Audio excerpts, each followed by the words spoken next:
Hi guys, nandito tayo ngayon sa teachers camp.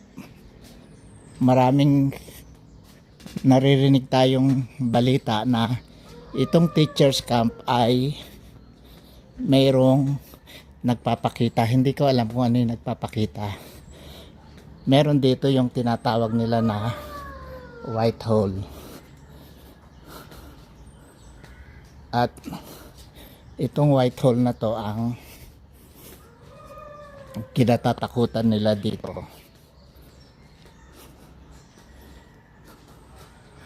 Okay.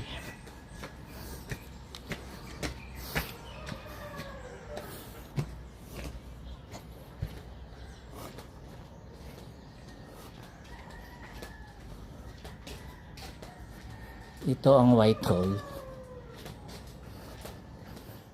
Ito ang white hole na kinatatakutan nila dito. Okay. Wala akong masamang layunin kung hindi magkwento. So dito sila nakita sa area na ito na wala namang dadaanan. Okay, ito ang white hole.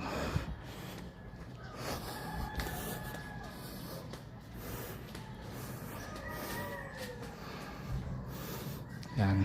Kung titignan mo, base sa kwento ng mga kasama namin na nakakita sa isang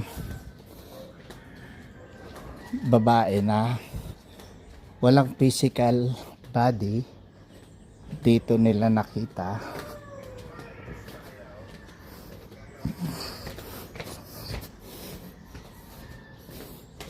Okay.